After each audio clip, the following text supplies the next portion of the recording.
संजय यादव से ही हमारी टक्कर है और संजय यादव और अमित मंडल का फाइट 2016 में हुआ, 2014 में हुआ, मेरे फादर से हुआ, 2019 में हुआ, 2024 में भी वो संभवतः अगर उम्मीदवार घोषित हो जाते हैं तो उनसे फाइट होगा।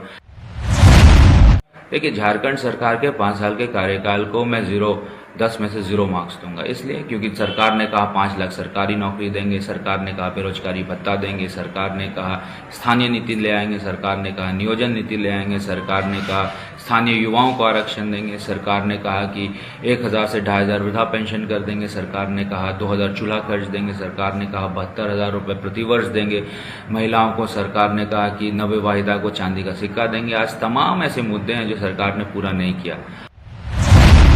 हेमंत सोरेन की सरकार सिर्फ भ्रष्टाचार में, ट्रांसफर पोस्टिंग में बिजी रही, बालू के धंधे में बिजी रही। विधानसभा का चुनाव विधायक चुनने का नहीं रहा, ये सरकार चुनने का है, सरकार बदलने का है और नई सरकार लाने का है।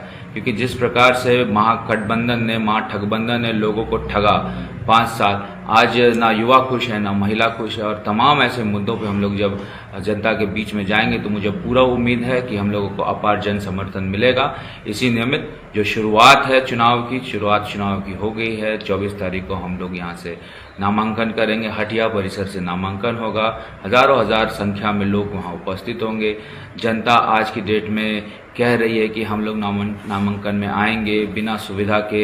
ये दिखाता है, दर्शाता है कि लोगों का कितना प्यार गोड्डा विधानसभा में मुझे मिला है। तो इसी नियमित हम लोगों ने प्रेस कॉन्फ्रेंस किया है। तमाम मीडिया के बंधु को, प्रिंट हो, इलेक्ट्रॉनिक मीडिया हो, सभी से आग्रह करूंगा कि 24 को हटिया परिसर में 11 बजे आएं और इस नामांकन सभा को सफल करें। तो कोई बड़े भारतीय जनता पार्टी के शीर्ष नेतृत्व कोई नामांकन में शामिल होंगे? देखिए, अभी तो आधिकारिक इसकी सूचना नहीं हुई है। आधिकारिक सूचना जब मिलेगी तो मैं आपसे शेयर करूंगा, क्योंकि हम लोगों का दूसरे चरण का चुनाव है और 28 तारीख को हमारे महागामा और पड़ैया हाट से भी नॉमिनेशन होना है। 24 तारीख को लोग जो है, मुझे लगता है कि पहले चरण के चुनाव में भी बिजी होंगे। तो उस नियमित जो है अभी शेड्यूल बड़े नेताओं का नहीं हो पाया है।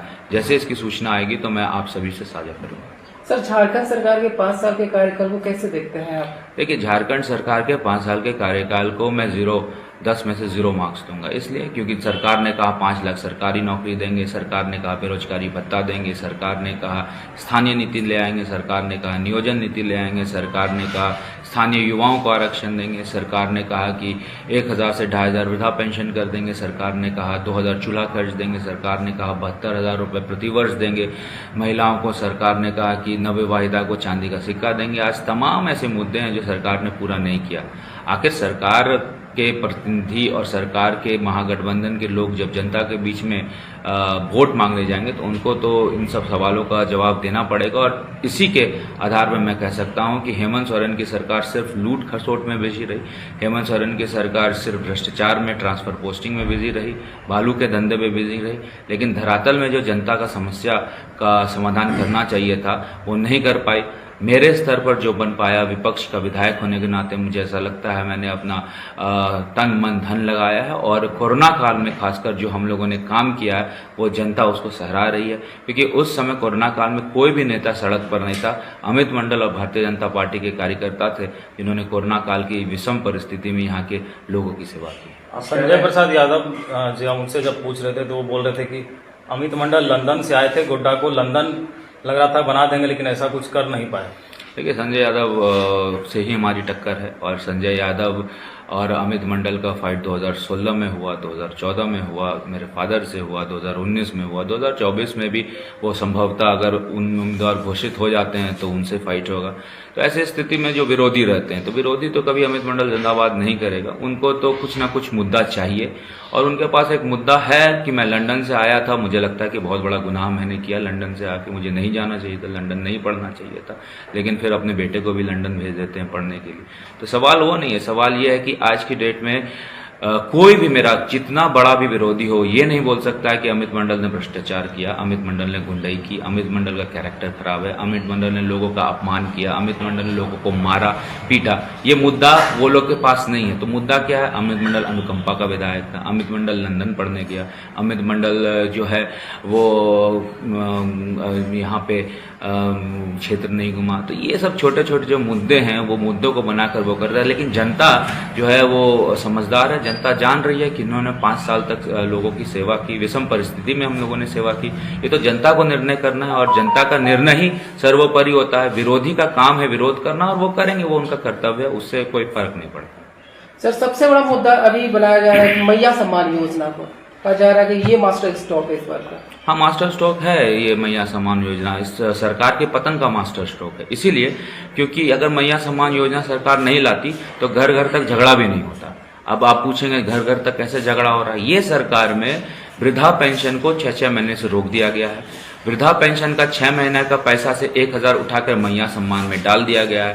अब सास पुतोह सास में लड़ रही है। पूरे गोड्डा में यही हाल है और पूरे झारखंड में यही हाल है। अगर आपको मैया सम्मान योजना लाना था तो 2019 में लाना था। यदि 2019 में आपने मैया सम्मान योजना लाया होता तो मुझे ऐसा लगता है 1000 के हिसाब से 12 महीने का 12,000, 5 साल के हिसाब से 60,000 लोगों को मिलता। 60,000 आपने नहीं दिया, आपने 1000 रुपए देके बहला फुसला रही है। गोगो दीदी योजना हम लोगों ने लाने का ऐलान किया, 2100 रुपये बोला कि पहली कैबिनेट में गोगो दीदी योजना आएगी। तब आपको याद आया कि हम लोग इसको 2500 भी कर सकते हैं। जो 1000 से 2500 रात में सपना देख के कर सकते हैं तो आप समझ सकते हैं कि मैया सम्मान योजना में वो क्या करने वाली है।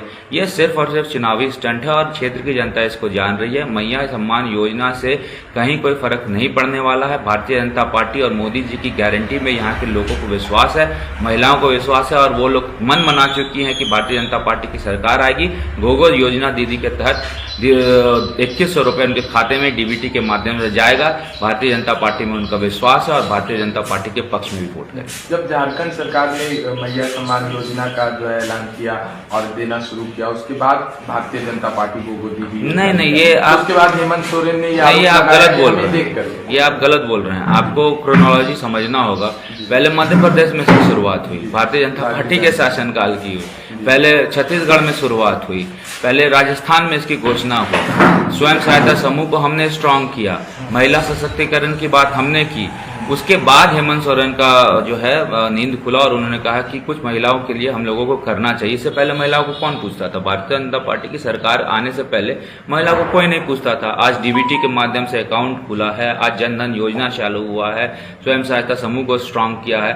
तो अब हेमंत सोरेन को ऐसा लगता है कि मोदी जी ने जो किया वो सही रूट था और उसका अनुकरण करने का थोड़ा सा प्रयास किया, लेकिन वो झूठा प्रयास था, वो सिर्फ चुनाव को देखते हुए प्रयास था। तो ये कहना गलत होगा कि 1000 हेमंत सोरेन ने चालू किया। ये भारतीय जनता पार्टी के अदर स्टेट में ऑलरेडी इम्प्लीमेंटेड योजना।